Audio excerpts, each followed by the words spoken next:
गोयनका दो यह कहानी है एक मारवाड़ी परिवार की जो अपने ड्रीम्स को पूरा करने राजस्थान की तपती जमीन से कोलकाता पहुंचता है और उन अंग्रेजों को सीढ़ी बनाता है जो हम इंडियंस को अपने पैर की जूती समझा करते थे। व्यापार उनके खून में था, इसलिए शुरुआत भले ही जूट और टेक्सटाइल की ट्रेडिंग से हुई, लेकिन आज हर इंडस्ट्री में उनकी पकड़ मजबूत है। लेकिन आपको गोयनका ग्रुप के बारे में कितना पता है? दुनिया की पहली Deming prize winner tyre company CEAT और historic music and film production company Saregama गोका का ही ब्रांड है।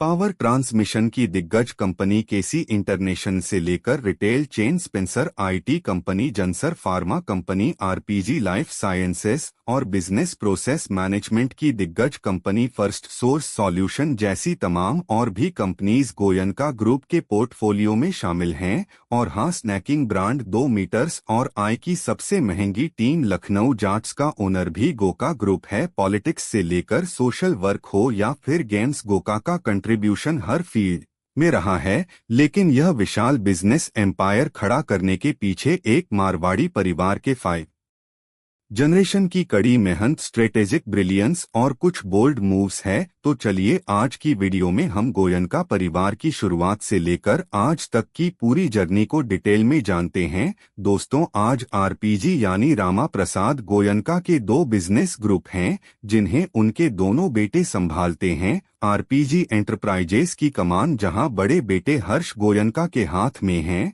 वहीं आरपीएसजी ग्रुप उनके छोटे बेटे संजीव गोयनका संभालते हैं। लेकिन इनकी स्टोरी तक पहुंचने से पहले हमें जाना होगा फ्लैशबैक में। 200 साल पहले बात है, साल 1820 की, जब राजस्थान के एक छोटे से टाउन डूंडलोद से निकलकर रामदत्त जी व्यापार के सिलसिले में कोलकाता पहुंचते हैं। अब मारवाड़ी थे तो बिजनेस की समझ उनके डीएनए में ही था, लेकिन उस समय अंग्रेजों की इजाजत के बगैर कोई धंधा कर पाना पॉसिबल ही नहीं था। इसलिए सबसे पहले वह ब्रिटिश टेक्सटाइल मर्चेंट्स के साथ अपने रिलेशंस को सही करने पर ध्यान दिए, क्योंकि टाटा हो या बिरला सभी लोग जूट और टेक्सटाइल की ट्रेडिंग में ही लगे हुए थे। वो शुरुआत करते हैं मनी लेंडिंग के बिजनेस से और कुछ ही दिनों में Duncan Brothers, Octavius Steels, Ralli Brothers और कैटल वेल एंड बुलेन जैसी ब्रिटिश कंपनीज के एजेंट बन जाते हैं। उनका बिजनेस तेजी से आगे बढ़ता है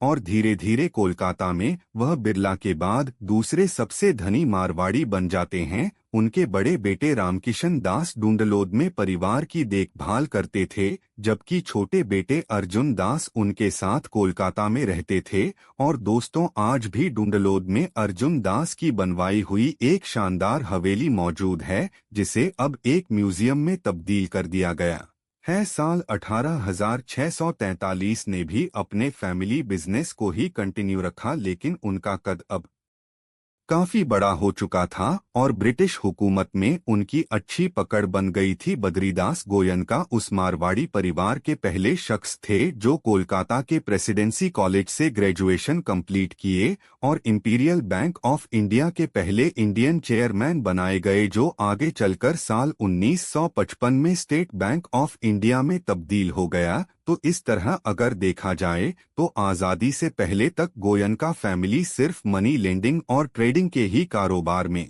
इवॉल्व था। लेकिन असली कहानी शुरू हुई आज़ादी के बाद, जब बद्रीदास के बेटे केशव प्रसाद ने अपने बिजनेस को सिर्फ ट्रेडिंग के दायरे से निकालकर इंडस्ट्री की तरफ शिफ्ट करने का फैसला किया। सबसे पहले उन्होंने ऑक्टेवियस स्टील का एक्विजिशन किया, जिसके पास एक शुगर मिल, कोल ब्लॉक और 4 पावर सप्लाई कंपनीज थी। और फिर डंकन ब्रदर्स का टेकओवर किया, जिनकी जूट और टी के बिजनेस में अच्छी पकड़ी थी। केशव प्रसाद ने एक्विजिशन का ऐसा सिलसिला शुरू किया कि पूरी इंडस्ट्री हैरान हो गई और जल्दी ही Kurla Mills, Asian Cables, Jubilee Mills, Swan Mills, BN Elias Group और मर्फी इंडिया को अपने में मर्ज कर अपने बिजनेस पोर्टफोलियो को डाइवर्सिटी बात यह है कि यह सारे डील्स लिबरलाइजेशन के पहले हुए, जब इंडस्ट्री पर गवर्नमेंट का तगड़ा कंट्रोल था। केशव प्रसाद के 3 बेटों में सबसे बड़े रामा प्रसाद गोयनका यानी आरपीजी थे, जो अपना ग्रेजुएशन कोलकाता के प्रेसिडेंसी कॉलेज से कट करके हार्वर्ड से मैनेजमेंट की पढ़ाई करने चले गए। लेकिन जब सिर्फ 21 ईयर्स की एज में वापस आकर अपने फैमिली बिजनेस को ज्वाइन किए, तो अपने पिता के अग्रेसिव स्ट्रेटजी को ही आगे बढ़ाना चाहे। लेकिन उनके बिजनेस के तौर तरीकों से उनके दोनों भाई कंफर्टेबल नहीं थे, जिसकी वजह से आरपीजी ने अपने पिता से खुद को फ्री हैंड देने का रिक्वेस्ट किया, और केशव जी ने भी कुछ सोच विचार कर अपनी प्रॉपर्टी तीनों बेटों में डिवाइड कर दी। आरपीजी को 4 companies Phillips carbon, black Agarpara jute mills, Murphy radio और एशियन केबल्स विरासत में मिली, और इन चारों कंपनीज का कंबाइंड टर्नओवर उस समय सिर्फ 105 करोड़ था। और इन्हीं 4 कंपनीज को मिलाकर रामा प्रसाद गोयनका ने साल 1979 में न्यू रखी आरपीजी एंटरप्राइजेस की। आरपीजी देखने में एक सामान्य और शांत किस्म के इंसान थे, लेकिन उनका मैनेजमेंट स्किल्स और मुश्किल वक्त में डिसीजन लेने की क्षमता कमाल की थी। उनके पिता केशव प्रसाद जी ने एक्विजिशन का जो दौर शुरू किया, वह तो बस एक ट्रेलर था। असली एक्विजिशन और बिजनेस एक्सपेंशन की शुरुआत तो अब होने वाली थी। दरअसल आरपीजी की कई कंपनीज के साथ मर्जर की बात पहले से ही चल रही थी, जिसे उन्होंने डिवीजन के बाद अपने दम पर क्लोज किया। जैसा कि आप जानते हैं, 70-80 कोलकाता के डाउनफॉल का दौर था और इंडस्ट्रीज वहां से कमर्शियल कैपिटल मुंबई की तरफ शिफ्ट हो रही थी। लेकिन आरपी गोयनका के ऊपर इसका कोई असर नहीं हुआ, और देखा जाए तो साल 1980 से 90 का दौर ही आरपीजी एंटरप्राइजेस की हिस्ट्री का सबसे रोमांचक दौर था। आए दिन यह खबर सुनने को मिलती थी कि आरपीजी एंटरप्राइजेस ने फिर एक कंपनी खरीदी, और इस एक्विजिशन की शुरुआत उन्होंने की इटली की एक टायर कंपनी सीएट से, जो 1982 में आरपीजी ग्रुप का हिस्सा बन गई। फिर आरपीजी की नज़र पड़ी केई इंटरनेशनल पर, जो इलेक्ट्रिक पावर एंड ट्रांसमिशन के फील्ड में काफ़ी बड़ी कंपनी थी, लेकिन उस समय अपने सर्वाइवल के लिए स्ट्रगल कर रही थी। फिर क्या था, आरपीजी एंटरप्राइजेस का बोर्ड उस कंपनी के आगे भी लग गया। लेकिन दोस्तों, गोयनका साहब जैसे डिसीजन लेना और उनके जैसा एक सक्सेसफुल बिजनेसमैन बनना इतना भी आसान नहीं है। और दोस्तों, हमारी भी जिंदगी में कई ऐसे मोड़ आते हैं जब एक्सपीरियंस ना होने से डिसीजन लेना मुश्किल होता है। जैसे कि शेयर मार्केट में इन्वेस्ट करना। आई नो मार्केट में अभी उतार चढ़ाव के कारण आपको लग रहा होगा कि इन्वेस्टमेंट करना बहुत टफ होता है, लेकिन घबराने वाली बात नहीं है दोस्तों। मैं आपके लिए एक बढ़िया सलूशन लेकर आया हूं, जिसका नाम है लेमन। चार्जेज के बारे में आपको बताऊं तो पहले साल तो बिल्कुल फ्री है यहाँ, यानी जीरो ब्रोकरेज, और इंटरफेस इतना इजी है कि कोई भी आसानी से समझ सकता है। फिर चाहे बिगन ही क्यों ना हो, लेमन हर लेवल के ट्रेडर के लिए एक काफ़ी हेल्पफुल और रिलायबल ऑप्शन है। यहाँ पे रियल टाइम डाटा मिलता है, तो कैलकुलेटेड डिसीजंस लेने में काफ़ी मदद मिलती है। चाहे आप इन्वेस्टमेंट की शुरुआत कर रहे हो या प्रो हो, लेमन सबके लिए है। साथ ही account opening fees, maintenance fees भी जीरो है, और इसके साथ ही चार्जेस ऑन स्टॉक्स एंड एएनओ भी जीरो मिलेगा for up to 1 year. So ये चीज सभी इन्वेस्टर्स के लिए बेनिफिशियल है। आपके एक्सपीरियंस को और ज्यादा सीमलेस बनाने के लिए लेमन पे आपको इंस्टेंट एक्सेस भी मिल जाता है फॉर चार्ट्स एंड की मैट्रिक्स, जो आपको इन्फॉर्म डिसीजंस लेने में काफ़ी हेल्प करेंगे। और इसके साथ ही मार्केट का सारा डाटा भी यहाँ प्रोवाइडेड है, जैसे कि ट्रेंडिंग सेक्शन, टॉप गनर्स और टॉप लूजर्स वगैरह। तो एफएओ में इंटरेस्टेड जितने भी लोग हैं, आई होप आप सब बेनिफिट समझ गए होंगे। यहाँ पर आपके हेल्प के लिए सब कुछ दिया गया है, जो आपको डेफिनेटली ट्राई करके देखना चाहिए। सो डाउनलोड लेमन नाउ, आपको लिंक डिस्क्रिप्शन में मिल जाएगा। चलिए कहानी पर वापस लौटते हैं, और फिर इसके बाद सीएट और केसी का हेड ऑफिस मुंबई में होने से कोंका साहब का मुंबई आना जाना काफी होने लगा, जहां उनकी दोस्ती लता मंगेशकर, देवानंद और मीना कुमारी जैसे सिल्वर स्क्रीन के सितारों से हुई।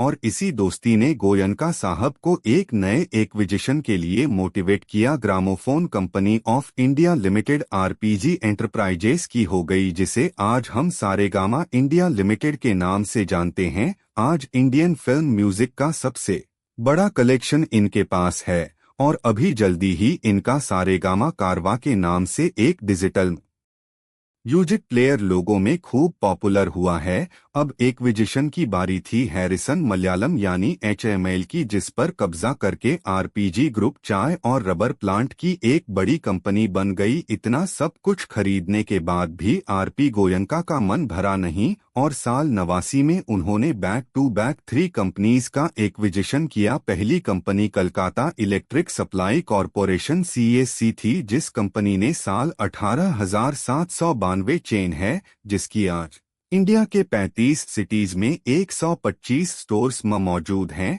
फिर साल आया लिबरलाइजेशन का, यानी कि 1991। आरपी गोयनका इस बात को समझते थे कि इतने सारे बिजनेसेस को चलाने के लिए सेंट्रल गवर्नमेंट के टच में रहना बेहद जरूरी है, इसलिए वह न्यू दिल्ली में समय बिताना शुरू कर दिए और आगे चलकर साल 2000 में उन्हें राज्यसभा का MP बनने का मौका भी मिला। खैर, बिजनेस पर लौटते हैं। साल 1993 में आरपीजी इंटरप्राइज ने अमेरिका की सीरियल इंडिया की स्टेक खरीदकर health care and pharma industry में भी एंटर कर लिया, जिसे आज हम आरपीजी लाइफ साइंसेस के नाम से जानते हैं। और आरपी गोयनका ने जिस अंदाज में कंपनीज का एक्विजिशन किया, लोग उन्हें टेकओवर किंग कहकर बुलाने लगे और अब उनके पोर्टफोलियो में इतनी कंपनीज हो गई कि उनको मैनेज करना एक बहुत बड़ा चैलेंज बन गया। लेकिन उनके दोनों बेटे बखूबी कंपनीज को मैनेज करने लगे और गोयनका ग्रुप तेजी से आगे बढ़ने लगा। उनके बड़े बेटे हर्ष गोयनका मुंबई शिफ्ट हो गए, लेकिन छोटे बेटे संजीव कोलकाता में ही अपने पिता के साथ काम करते रहे। दोनों भाइयों में काफी अच्छा तालमेल था और सब कुछ ठीक चल रहा था, लेकिन अचानक आरपी गोयन ने एक ऐसा डिसीजन लिया